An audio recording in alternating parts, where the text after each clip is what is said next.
You're listening to the BowHunterPlanet podcast, your gateway to the wonderful world of archery and bow hunting. The BowHunterPlanet podcast would like to thank our outdoor partners for their support. It's because of these companies we can keep this show educating, entertaining, and growing the archery heritage. Please check out these partners' links in the description of this podcast. Now, your hosts, Tim and Dave. Enjoy the show.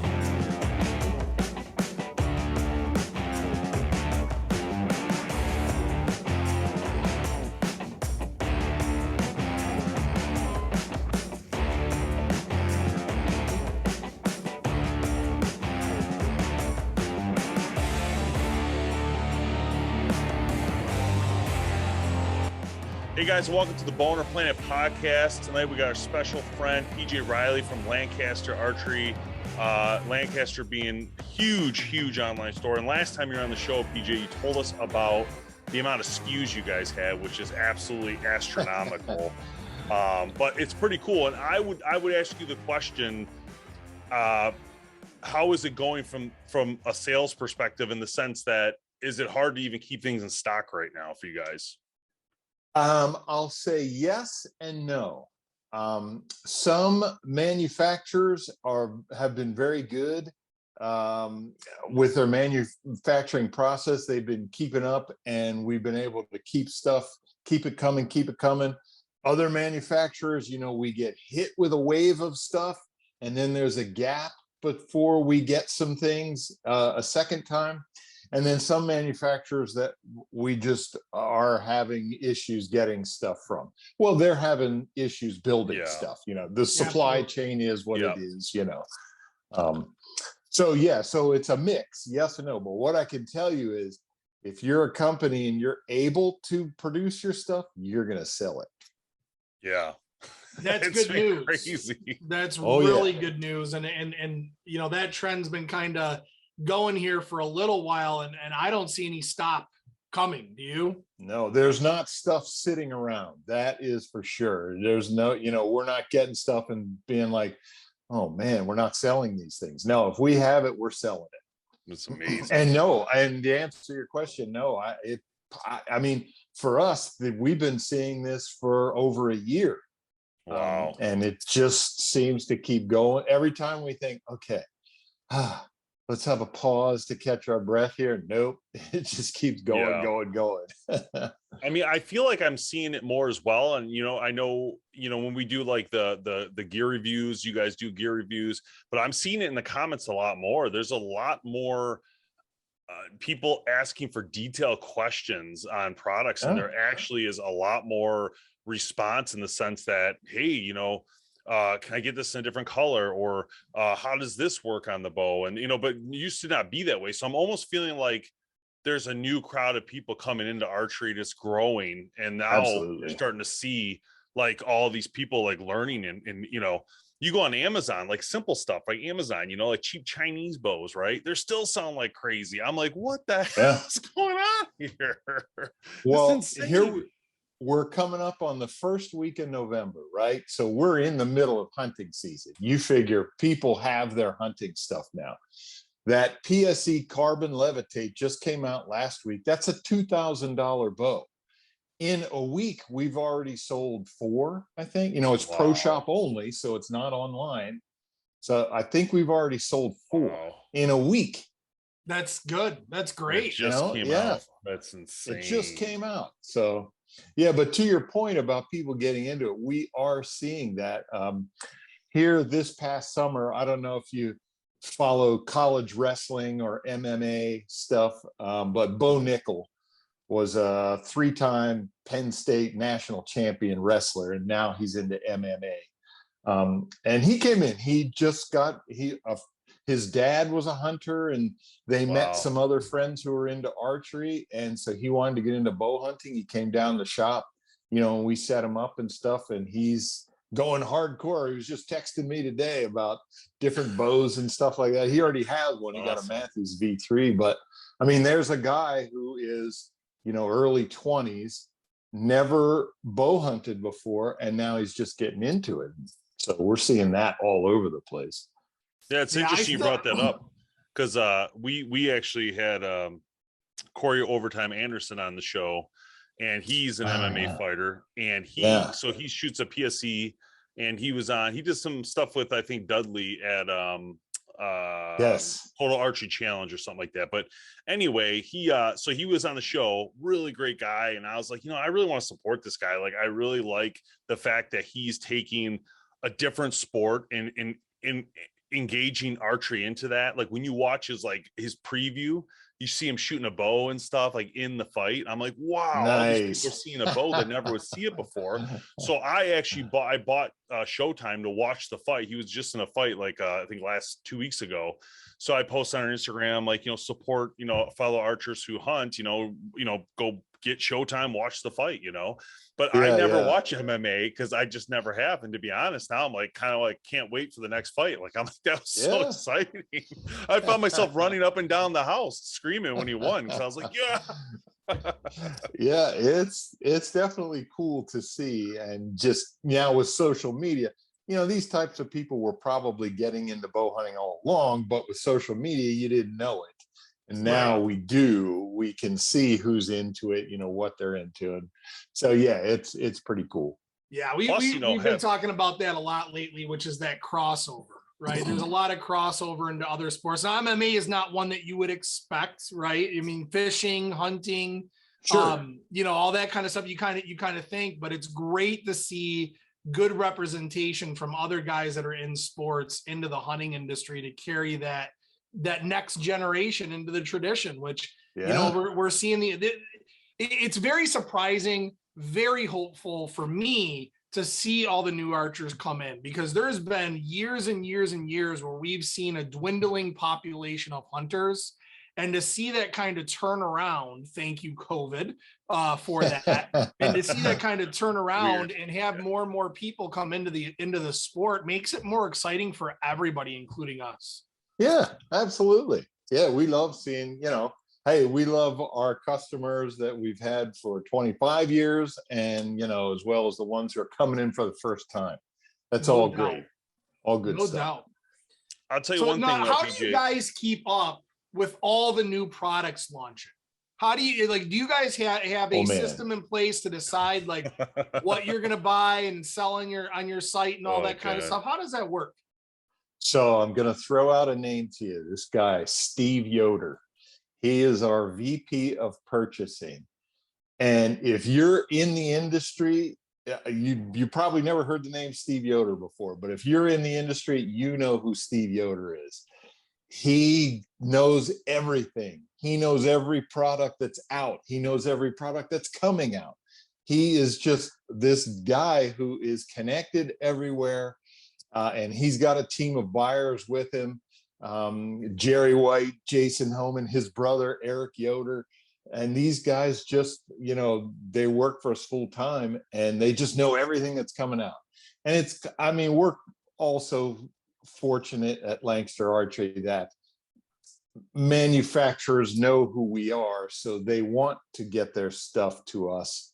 So when they have something coming out, they make sure they notify us as well. But our guys, man, they're on it every day, finding out what's out there, what can I get, where can I get it. I love it. I love it. They have a lot of fun with doing that with all the new stuff coming out as well. All the new launches. Now, I will say, there's the ATA show coming up in January. I'll say our guys will be there and they will see every single booth that is in that building. We have a team of like 6 or 7 guys who go through and they will be at every single booth just to check that out. Awesome. And which is you got to do that because you never know what's out there. That they found stuff. I'm drawing a blank on some examples, but they have found stuff at ATA that you probably wouldn't have heard of. And they were like, hey, this is really good product. We're going to carry that. And then boom, we started carrying it and put it on the map. There was a shot trainer. Oh, this is going to kill me. I forget the guy's name. He's from Oklahoma. But he had a special shot trainer that he came out with that was unique. And we saw it there and we're like, that's really ingenious. Not the AccuDraw, although we do work with them. It's this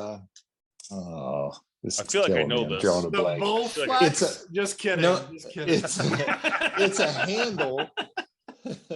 It's a handle, and then it has basically like a paracord. You set your draw length, but the handle swivels, so it mimics torque, and will show you if you're torquing.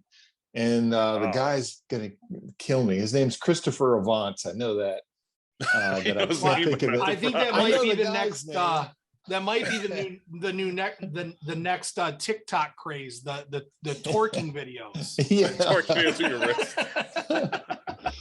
So here was this great product that we picked up and started talking about, and now it's very popular, especially in the target world. It's a good shot trainer. So yeah, That's stuff awesome. like that at ATA, you don't know that they're, even with our guys as well connected as they are, there's stuff they find there that they're like, hey, this is really cool. We should be on that. Yeah, I always loved walking through that innovator section that they have, where it's kind of off the wall kind of things that are you know, small companies trying to make it big, trying to get their ideas out there. There's been some pretty good stuff that I've seen out there. So that's awesome that you guys are working those booths and taking a look at everything coming out. War Torn Archery. That's the name of the company that makes it. I was trying to find it for you. War Torn Archery. Awesome. That's it. I was searching online, torque. Yeah, it's good because, you know, in the shop, one of probably the most common issue that we see with archers is they're just giving it the death grip, and so they have torquing issues.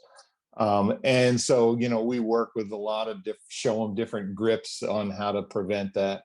And I mean, here's a product where you can see your results if you're doing things like that. So I mean, here's a product to fix one of the most common problems. Hey, how can you go wrong there? Yeah. What a great tool for dealers too. Those that have ranges, that run leagues and all that kind of stuff, that teach people how to hunt. What a great product for even them. So that's awesome, man. I love that kind of stuff. So this, you know, so I talked to Jake a few, I don't know, must have been last year from Cobra, and, you know, they came on supported the show, and I see they were just on your show. And I mean, what a great set of products though, right? Like, I mean, Cobra, they've come such a long way from what they used to be. In fact, he was just on the show about a month ago, I think, right, Tim? About 4 weeks ago, maybe? Yeah, maybe even less than that, but yeah. I had found an old Cobra, like, stabilizer from, like, years ago with the old logo. It was hilarious. I'm like, so is this what you're showing? Is this what you're selling? It's like that old-fashioned black. Like, no, that was way before it was just like a sticker on the side of a stabilizer, too. Yeah, just like their logo. It was great.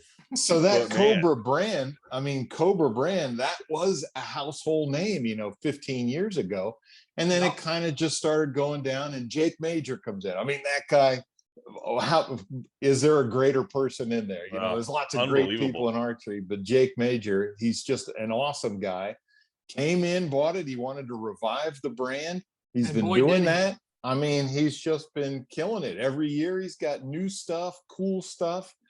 You know, he's just brought Cobra back to relevance, where it may have gone away, you know, if not for him.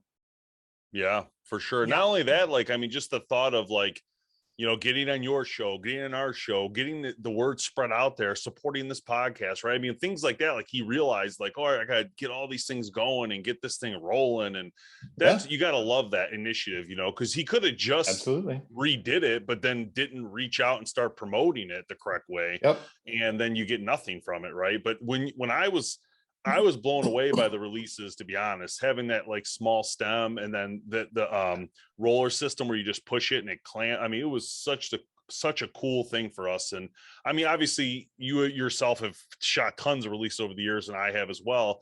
And I was just blown away by the design. I was like, I can't believe he can make something different than what everybody else already had, you know? He is. Cool. You look at it and you think, oh, okay, this is just another wrist strap release. But it's not. He has been trying to do things a different way with bow hunters in mind. You know, hey, how can I take the wrist strap release and make it better. And that's what he does. And he just does a really good job at it. He's yeah, we're glad to work. Anytime we get to work with Jake, it's awesome. Where do you see the one of the markets that's, you know, crossbows have been pretty big for years, and then, you know, they came into play, then they got huge because everybody wanted one, and then I feel like they've definitely slowed down. A lot of brands have decided to create a crossbow. They're all great crossbows, and, you know, there's, you know, and then Raven came out with this 500, and, you know, we're seeing the speeds, the Axe 440, so we're between now 400 and 500. I feel like. What's your thoughts on that? Like, how much further is this going to go, and can it go any further in your opinion? I'm talking to some of the manufacturers. It seems like the thinking now, you know, you never know if they're going to come up with some new advancement, but they're thinking that I have heard is that 500 is kind of the peak. That's the top of the mountain.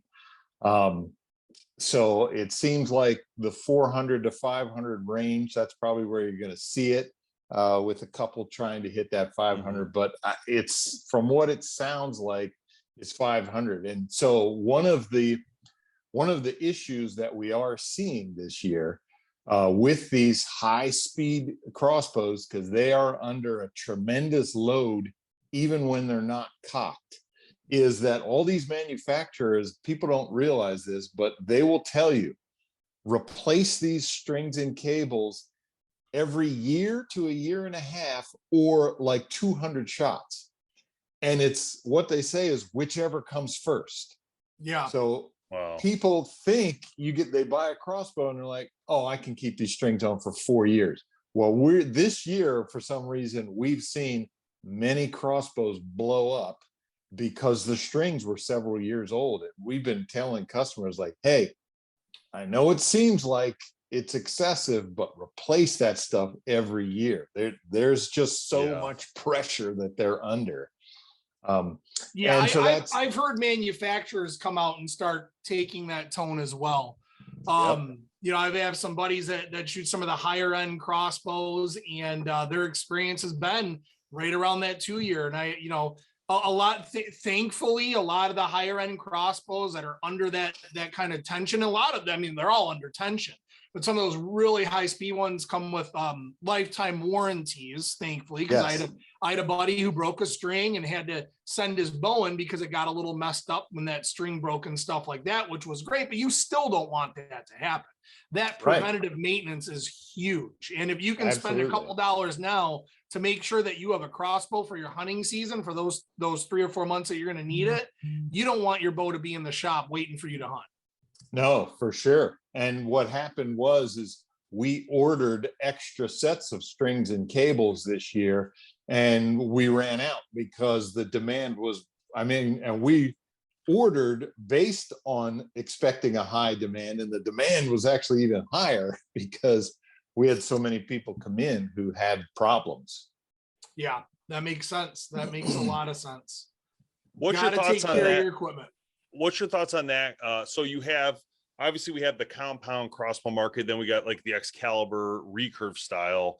Do you guys think the same for that since it's one string, or do you guys recommend like every 2 years for that, or still every year for that one? I have not checked what, you know, Barnett, they're one of the ones who are very common with the recurve crossbows, but I actually haven't checked to see what they say. I know their strings are really beefy. So you take a look at some of those cables on some of the newer crossbows, Ravens or whatever, and those cables are kind of thin. If you look at an Excalibur string just on a recurve, man, there's a lot of strands in that. And that center serving is thick and beefy. So I would imagine they're able to go a little bit longer than some of the others. And of course, you know, they're not under that same high tension.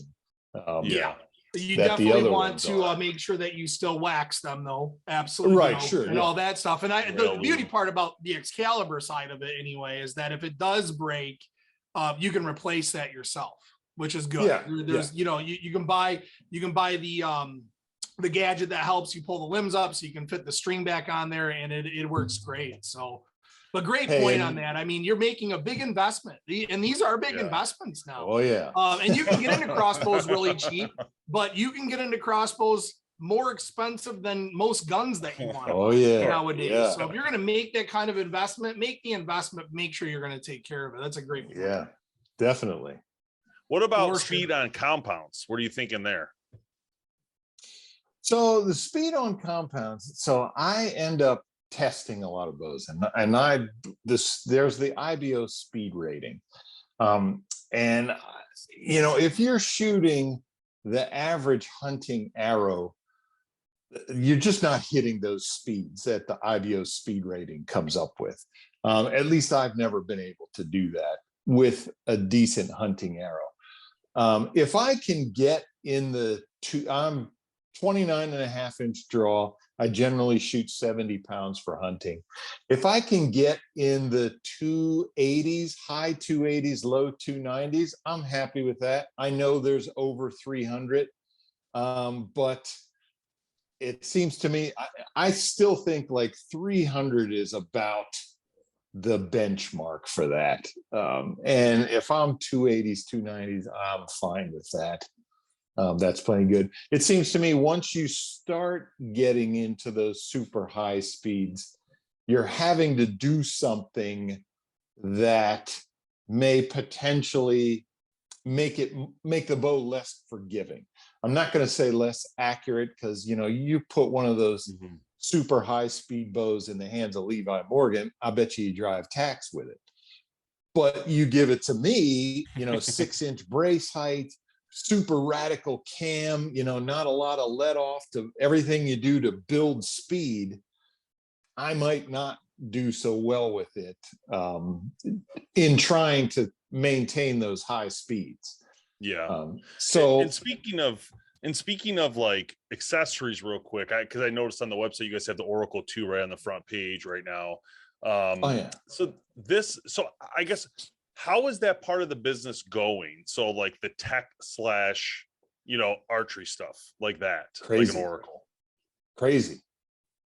Yeah, those things, you know, if we can get them in, we sell them. Garmin, Wow. Zero, same thing. All that stuff. There are definitely more people, I would say now, who are interested in that type of stuff than there used to be. You know, something like that comes out and people are like, I'm good with my 5-pin, you know, spot hog. I'm good with that. But now, no, we are seeing people coming in. They're like, yep, range finding sight. I want that. Yeah, it's hot, right? Yeah. Hey, you know, it's one of those things where in the right situation, yeah, boy, that can save you. You know, it may not be for everybody. They are kind of heavy, you know, so there's a give and take with all this stuff. Yeah, I've been waiting. So I'm traditionally a crossbow guy. So I've been waiting for years. You know, I've seen the burrs come out, the Garmin come out. Where is my scope for my crossbow? And now they're finally coming out with that stuff. And it is cool to see. You know, for me, it's just the reason why I love that kind of combination between tech and bows and all that kind of stuff is, for me, it's one more thing that I don't have to forget. I don't have to forget my rangefinder at home. For sure. It's all sitting there waiting for me. And it just makes it that much easier to be able to get out and hunt quickly, especially if you're that weekend hunter, right? Where you're just kind of packing up for the weekend. You might only go out 1 or 2 times a year. It's right there ready to go. And, you know, it just makes a lot of sense, I think, for a lot of people, but you're right. It's not for everybody. It's definitely not. I got to play with that, the new 10-point last year with the Garmin sight on that they had with the range finding trigger basically built into the stock.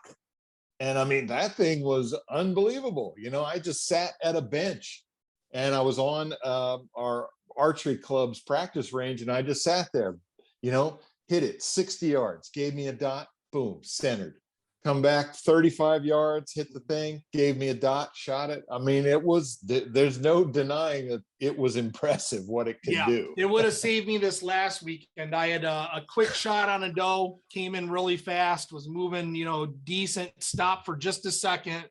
Thought I knew where it was at in relation to what I had already ranged out. Didn't have time to range it. Pulled the trigger, it shot low. We weren't able to recover it, unfortunately. Oh gosh, yeah. But in that situation, that little tap of the button Yeah. would have been great. And I went back after, right, and I ranged exactly where it was, and yeah, it was 3 yards short of where I thought I was shooting it at. So it makes a big difference. Border. Yeah. That's like the 5 yard border right there. 3. Yep, no doubt. So I'm in Pennsylvania, where, you know, we are one of the top states for number of hunters, and we had been going down, and actually we still are going down in number of hunters, but our number of bow hunters, you have to buy a separate license to be a bow hunter. That has been trending up, and last year, I mean, 2020, we licensed the most bow hunters that we ever have, even more than back in the 80s and 90s, you know, which people think of the heyday of bow hunters. But we licensed more last year, and I talked to the PR guy for our game commission, and he's expecting us to pass it again even this year.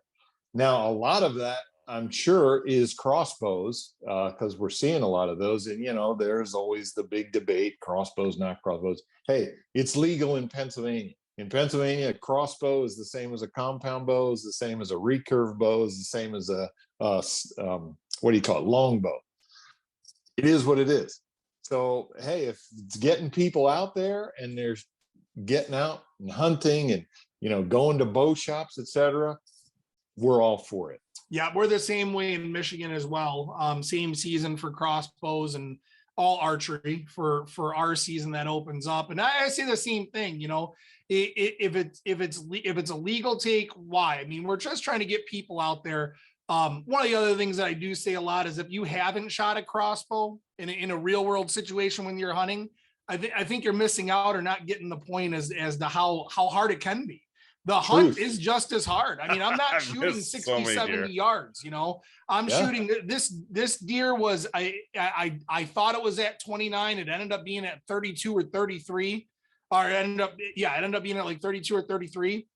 And it is what it is. I mean, you can miss fairly easy, even with the crossbow, no matter what your setup is. So yeah, they're way more accurate now, obviously, than they were. I hunted with a crossbow back when Ohio was like the only state that allowed able-bodied people to hunt with a crossbow. And I shot a buck there. Just, you know, I want to see what it was all about. And so, yeah, the crossbows now are way more advanced than that thing I was hunting with back then. But it's still not simple. I'll take mine out in winter, you know, in the very late season. And I've taken it out the last 2 seasons, and I haven't been able to shoot anything. So it didn't help me. I kind of played as a mix. I mix it up. So like the other day I was hunting with the compound for the first day and a half, and then the last day it was going to rain. I'm like, I think I'll take the crossbow, and you know, just a little easier and see what happens, right? And then, you know, nothing happened, so it didn't matter. But it was fun just swapping it up, you know. Yeah, just for fun. If I'm to prefer, I prefer my vertical bow, but that's just me. But I got, you know, crossbow. I got nothing against them. For sure. So in Pennsylvania, are you similar to Michigan, where you have a longer period of use for archery than you do for gun? Yeah, we have now. The last 2 years, we got an extra week of bow hunting, so now we are at 7 weeks. This is generally across the state. There's some special suburban areas that are different, but generally the season now is 7 weeks for archery, 2 weeks for gun. Yeah. I think, and to be honest with you, I think that's a little bit of why we've seen some more people come into archery, is because when you have that long season, you're able to get out more or have more opportunity to get out. So when you want to get outdoors, you know, for me, my day job, my regular job, I'm working at home all day, right? So on the weekends and that kind of thing, I want to get the heck out of here. So I think, you know, it gets that drive to get people to do it. And when you have that long season, that really helps make that decision as to what direction you're going to go. So for sure, there was a time when I started bow hunting. Bow hunting was only the month of October. So it was 4 weeks. That was all you got. And then there was 2 weeks of gun, you know, and end of November. So then it was, you know, people kind of picked, if I got to pick between one or the other, I'm going to camp for the first week of gun season. Right. We don't really see people do that with gun season anymore. You might see them go a day or two. So people are hitting, I'm going to go hunting this day and this day. So now if they want to add time, okay, I can go a weekend in October. I can go bow hunting. I'll still do my 1 or 2 days of gun hunting. So it just gives you more options, and having the crossbows, you know, let's be honest, that does make it simpler to be able to go out during an archery season. It takes more to be proficient with a compound recurve or longbow. It just does. Yeah.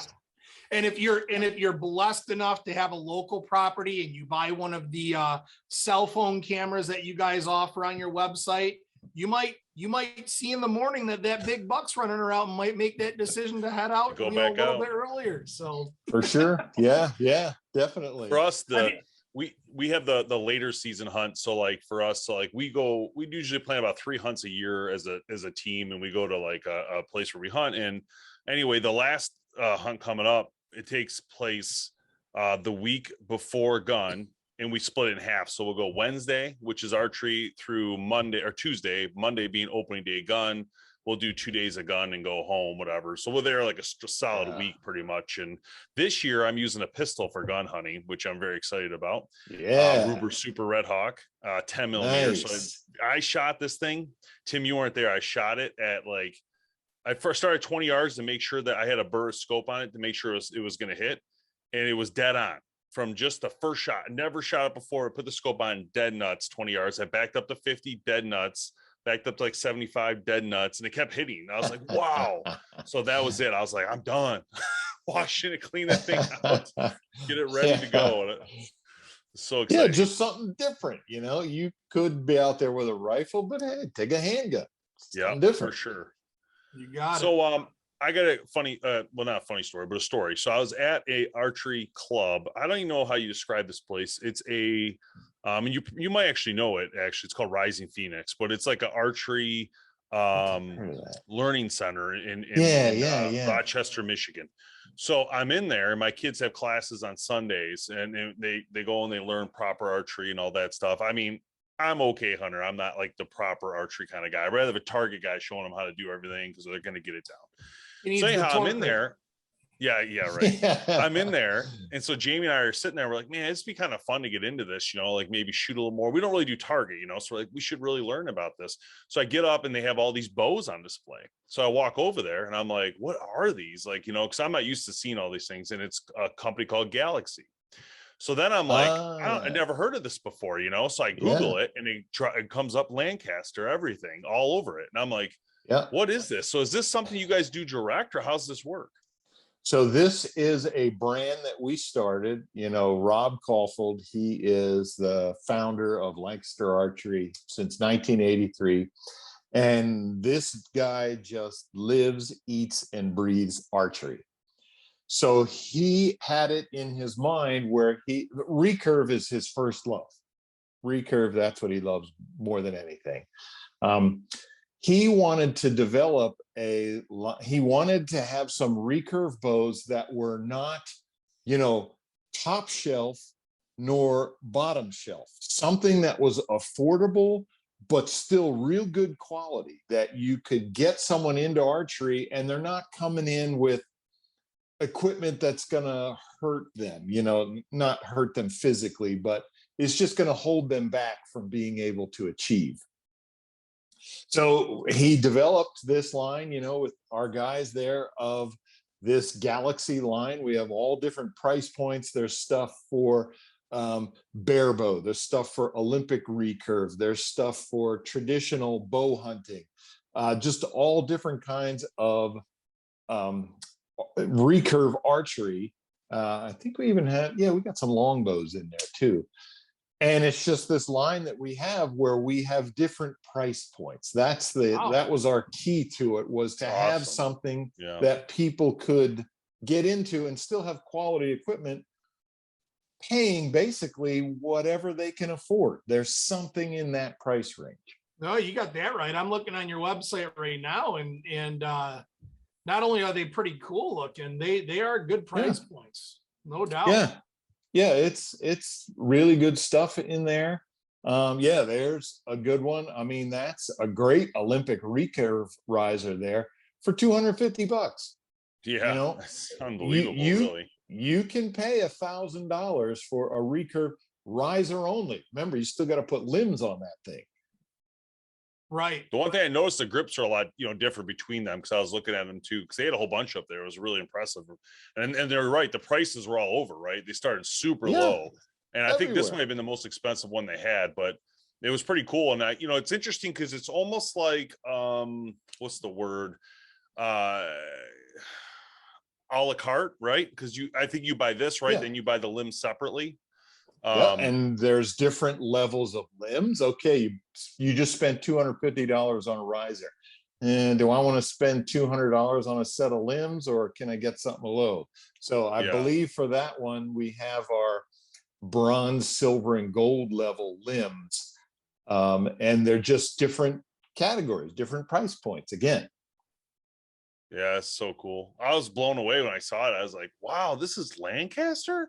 I'm like, this is one of the coolest things I've ever seen. Because I remember thinking, like, I just never knew that, like this right here, right? I never knew that you guys had this. And I was kind of depressed in my mind I didn't know this, because I was like, this is the kind of stuff that is really amazing. And, kudos to Lancaster, because this is the kind of stuff that gets people into archery. Like having these price point options for people. I always thought it was just like Mission and Bear, and I didn't realize there was something like this. Even I want one of these. I was looking at it going, which one should I get? Like, this is a great deal. And I'm not talking because I'm shopping right now. Well, I'm just saying, I was like there, and I'm like, man, I kind of want to buy one from these guys just because it's fun and support them and all this. But like at the same time, I'm looking at it going, this could be a lot of fun to like just come out here and just let arrows fly in the recurve style. And let's say an Olympic recurve setup, there's a lot to that. When you get your riser, your limbs, your sight, you're going to have 3 stabilizers pretty much for that. And then your arrows on top of that. There's a lot that goes into Olympic setup. So what if you want to try it? That was kind of Rob's thinking, was there's got to be a way to get these people into it without having to pay $2,000. Okay, so here's a question for you. What about somebody that wants to try it? Let's say they're shooting compound. They're a 60-pound shooter when it comes to a compound bow. What would you think would be a good equivalent to that when it comes to recurve? It's always great to watch people come in and have the compound draw weight mindset and try to apply that to recurve, and then they realize, hey, whatever that 60 pounds is, that's what I'm holding at full draw. Yeah, no doubt. That's a different game. So I mean, honestly, Brady Ellison, one of the best Olympic recurve archers in the world, I believe his draw weight is like 39 pounds. He might be low 40s, but he's 38 to 42. He's somewhere in there. And that's one of the most advanced guys in the world. So probably in the like 30-pound range is probably going to be good. Now, unless you're hunting, that's a different, a different game. You're only got to shoot. You really only have to shoot once. And there's going to be minimums. Pennsylvania, you got to have at least 35 pounds for it to be suitable for hunting. So that's a different, one shot, you can probably do 50 pounds. But for if you're going to be shooting target where you may have to shoot 60 arrows in a row, that would be a tall task. Now with these bows, like the Galaxy Aspire recurve, do you shoot like you probably can do either one, but I just asking from a don't know anything. Sure. Is this like a aluminum arrow? Or is this a carbon arrow? Is this a wood arrow? What kind of arrows and feathers? Are we talking like feathers, vanes? Same thing. There's going to be options for both of carbon or aluminum. One of the most popular recurve arrows in competition is the Easton X10, which is an aluminum carbon combo. So you're going to have options for both in that. Black Eagle makes a great arrow that a lot of recurve archers use. That's 100% carbon. And then for fletchings, a lot in competition, a lot of those people are using a special kind of vane. It's not a feather, special kind of vane made out of stuff called mylar. So it is a synthetic. It's not a feather. It's more like blazer, except designed for recurve. It's a lot thinner. It's a lot more flexible. So for competition, those folks using that. Now, a traditional archer, they're probably most likely going to use a big feather, big 4-inch feather, just because of the rest that you use for recurve shooting, whether you're shooting off the shelf or off of a rest. You have to have some forgiveness there. If you use one of those stiff compound veins, as soon as it hit the riser or the rest, man, you'd get a kick. Is it true that the vein, the index vein, if it with a feather goes towards the riser? Does it go through? No, the index goes away from the riser. It still goes away. Someone told me it goes through and it like closes it. That's why it's a feather when it goes by. I mean, it would, if it's a fetter, it would fold, but you're not going to want to shoot it that way. Okay. It'll be set up. So funny story though, so I don't know if I should shoot one of these, because back a long time ago, back in, I would say 2011, Carbon Express had sent me a whole bunch of those traditional arrows they had at the time. And he's 24 of them to be precise. And I went up to the local archery range. They had a longbow night, or whatever you want to call it, recurve night, and bring your wife, blah, blah, blah. So my wife and I go up there, and you might actually know MJC, Jim Morrow. Oh, sure. He's huge. I mean, this area, he was very, very big. Absolutely. So anyway, we go out there and we're firing, and I'm like, Jim, I never really done this. I'm just used to compound. And I swear to you guys, I broke almost all of those arrows. It was probably the most expensive night I had paid for those arrows. I kept hitting the wood, like on the target systems, like the wood, or it like skipped the ground, and it was terrible. It's definitely dangerous.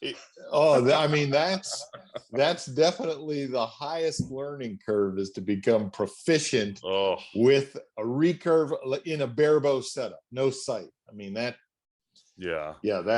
something else. Who's the guy who does it? Tim Wells, who does a compound with no sight. Tim Wells does that. Yeah. Crazy. He's one of those guys. There's a barebow guy around here. His name's John Demmer. He holds every recurve for barebow archery that's out there. Wow. And so even him, like I said, world record holder and everything. You can go to a tournament and he can shoot a 2 or a 3. It happens, which is one of the cool things about barebow competition, is anything can happen. You get into the compounds, and if they're missing the 11, it's like, oh, I'm done. I missed 1. Yeah, no, it makes sense. So what did you think of the Levitate? I didn't have a chance to shoot it yet. What was your thoughts on it? So I really liked that bow. That was one of the best performing super lightweight carbon bows that I've ever shot. And I, to be honest, personally, I usually don't like a super light bow, but as I mentioned in our review, John Dudley said, hey man, don't weigh this thing down. He's like, it's meant to be shot light. And so I set it up, and I put a 8-inch stabilizer, a 5-pin sight on it, a drop away rest. And that full setup weighed 4.8 pounds. Wow. Fully set up. I was like, whoa, that's incredible. That's light. And then, okay, all right, it's super light. How's it shoot? I went out on the range, out to 50 yards. I had, one hand groups. So it just Wow. shot incredibly. It did everything. Dudley put a lot of effort into working with PSE to fix some things and get some things right. And it's awesome. And, there is that place for that.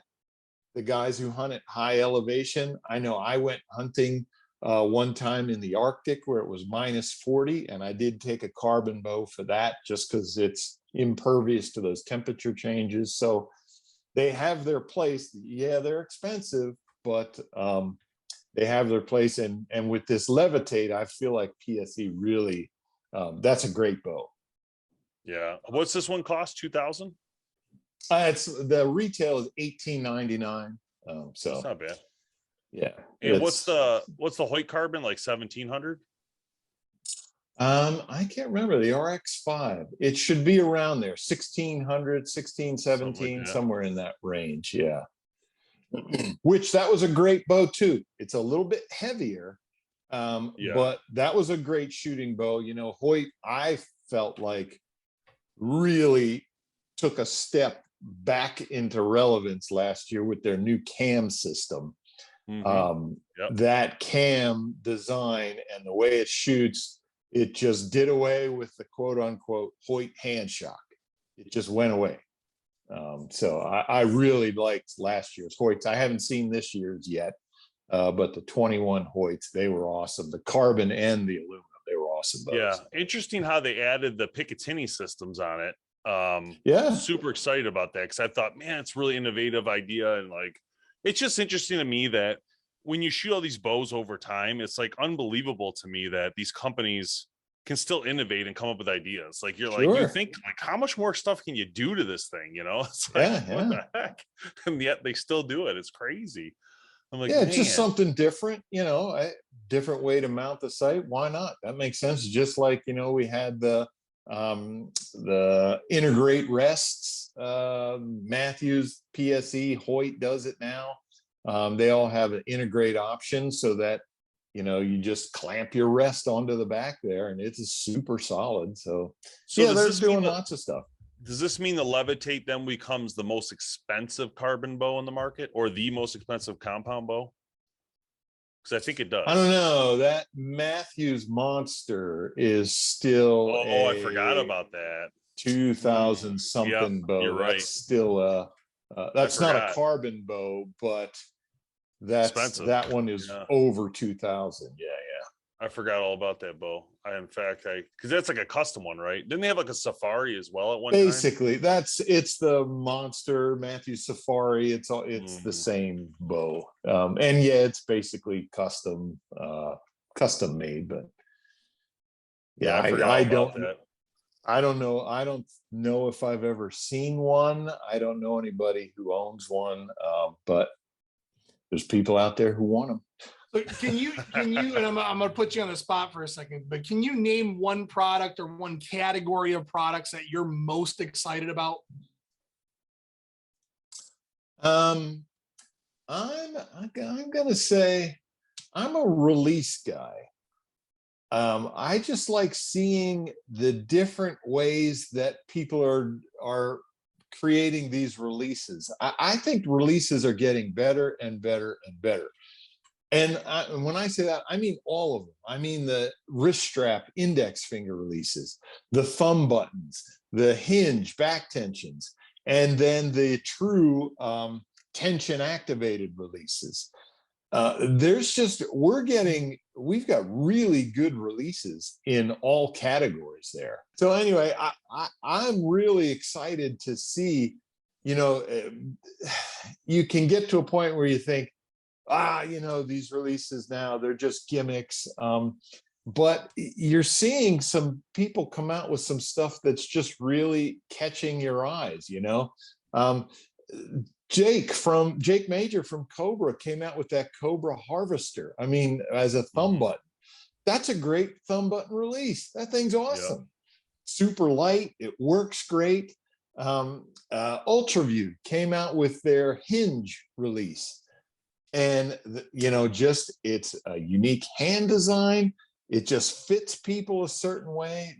There's something for everybody. You know, it used to be that, hey, there was 2 or 3 back tensions and you just had to make it work. Whatever it was, it had to work for you. But now there's so many options in the release market with so many features and adjustability and ways you can customize it to you.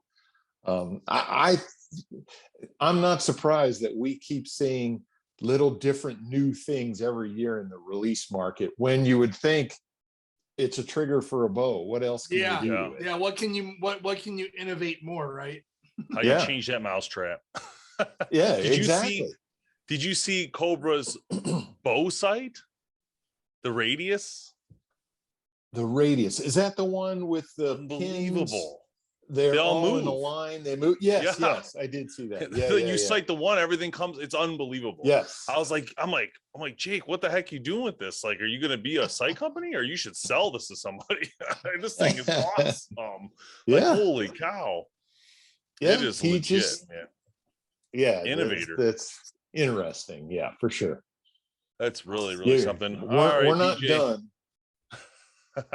Yeah, there's a lot more to come, so appreciate you coming on, and sure, thanks for doing it. I see that you guys are creeping up on this 100,000 on YouTube, so I wish you guys the best of luck getting there. You're at 73.6. You get to 100, you get the diamond. That's what I want, is so bad. Our video producer, he has said, when we hit 100,000, he's like, that's mine. The plaque you get, that's mine. I'm keeping it. I want it right here. I'm trying to find ways to come up with, like, really, you know, the one thing on YouTube we've been playing with a lot, and I recommend it for you guys too. You might already be doing it, but the shorts, that's like a way to really, I guess, bump into a different area of, like, new people, and allows you to grow. We grew a couple thousand from the short videos. But again, it's like, it's so hard, I feel like sometimes, you know, to get like that right. It's all like a mix, right? You're gonna have the video, but it comes down to a lot of specific things on how you edit it, but also how you make it where it's gonna be, you know, double click, like people are gonna share it, and people are gonna, there's a lot to it, man. It's exciting though. It is exciting. We did a video this year where we were having a customer appreciation event, and we designed this steel target challenge where we got these 4 steel targets, you know, with a hole in the middle, and we had all these great prizes. And so we had a day where people were just going to come out and, you know, shoot these steel targets, wreck some arrows, blow them up. So to kind of announce this event, we had an in-house LAS steel target challenge that we videotaped, and that thing blew up. It's got like almost 300,000 views or something. Crazy. So just, and that's a new one. Stuff. That's not even been on that long. No, that was just this year. Yeah. So just fun stuff like that. People really liked it. It was cool. That is really cool. So if you hit the center, you're good, but if you hit the outside, it's metal. Your arrow's toast. Yep, it is steel. Oh, that is good. I like that. It is. It is gone. And we so with that video, we had hundreds and hundreds of people come out, and it was funny. If you stood outside, anywhere outside the shop, all you heard all day was just bang, bang, and you just knew, oh man, there goes another $20 right there. That is so awesome. So, all right, PJ, thanks so much, man. Lancaster Archery, get online, get some bows from these guys, buy a Galaxy, get some kids outdoors, very important. So thank you, sir. We really appreciate coming on, and we'll see you soon. We appreciate you guys, everything you do. Thanks for having me on. This has been a presentation of BowHunterPlanet.com. Join the hunt.